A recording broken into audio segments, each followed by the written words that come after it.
Сәлеметсіздер ме? Сіздермен бірге Байсаевтың Ақынбар және Жанпия Қозынрай. Біздің жобамыздың тақырыбы жаңбыр суын жинайтын дренаж жүйесі және заманауи қаладағы жолдық инфраструктура. Біздің жобамыз қазіргі кезде өте өзекті болып табылады, себебі көріп тұрғаныңыздай осындай проблема Тәңірбергенов, Глинки, Шығыс, Абай, Қалмай және көптеген басқа аймақтарда туындайды және осы себептен көлік кептелісі туады. Осыны алдын алу үшін қосымша қаражат жұмсайды.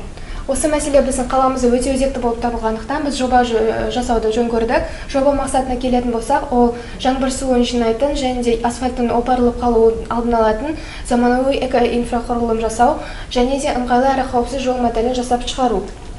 Ал енді жалпы дренаж деген не дегенге келетін болсақ, дренаж деген ол жаңбыр кезіндегі асфальтта қалып қалған жаңбыр суын жинайтын құбыр болып табылады.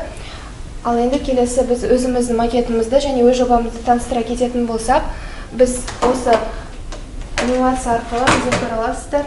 Көріп тұрғаныңыздай біз 3D анимацияны жасадық және де осындай жаңбыр жерге түскеннен кейін осындай саңылаулар арқылы арықтан өтіп, көріп тұрғаныңыздай осындай резервуарға жиналады.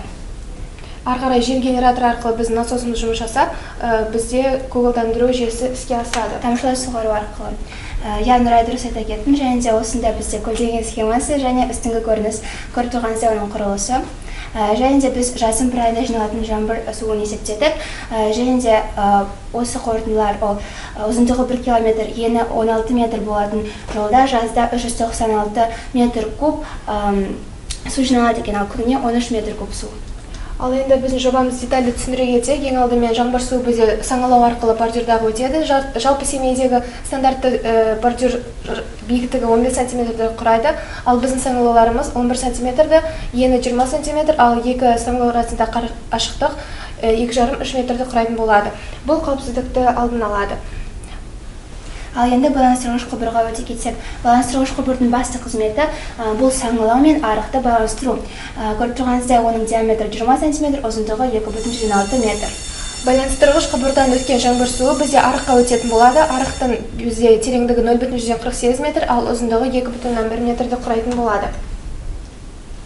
Ал енді горизонтальды және вертикальды резервуарлар. Біз осы есептеулерге сәйкес көріп тұрғаныңыздай күніне 13 метр куб су жиналады екен модуль танк және пластик резервуарды таңдадық. Олардың көлемдері 10 метр куб, яғни екеуінің. Келесі біз жаңбыр суының қаншалықты қауіпсіз екеніне зерттеу жүргізген болатынбыз, және де біз Spark pH метрін қолданып келесі қорытындыға келдік. Яғни біздің осы зерттеуген көрсеткіштеріміз 7, яғни бейтарап ортаға жақын болғандықтан біздің жаңбыр суымыз фильтрлауды қажет етпейді. Және де бізде ары қарай ол тамшылай суғару жүйесіне өтетін болады. Және де біз дренаждық насосты осы есептеулерге сүйеніп таңдадық, оның өнімділігі 14 метр куб сағатына болып табылады. Ал енді бізде жел генераторын қуатын келесі есептеулер арқылы есептеген болатынбыз, және де біз ең қолайлы және 2 метр секунд жылдамдықта жұмыс істейтін вертикальды осьті жел генераторын таңдаған болатынбыз. Ал енді біздің жобамыздың механизміне көшетін болса, жаңбыр суы бізде осылай жолдағы саңылаулар арқылы, бордюрдегі саңылаулар арқылы өтіп, ары қарай бізде байланыстырғыш құбырларға енетін болады, және де байланыстырғыш құбыр бізде гүлді көшеттің астында орналасатын болады.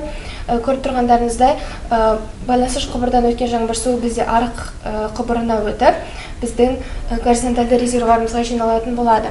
Және де горизонтальды резервуардың ішінде бізде насос орналасқандықтан, және осы насос жел генераторынан алынатын энергия арқылы жұмыс істейтін болады, және де осы насос біздің суды вертикальды резервуарға көтеріп, ары қарай бізде тамшылай суғару жүзеге асатын болады. Дұрыс айтасың. Біз осы проектті жасау барысында экспериментті өзіміз жасаған макетте жасадық. Және де біздің дренаж жүйеміздің эффективті конструкциясы ол ең алдымен жарықтандыру, қауіпсіздік және энергияны қамтамасыз етеді.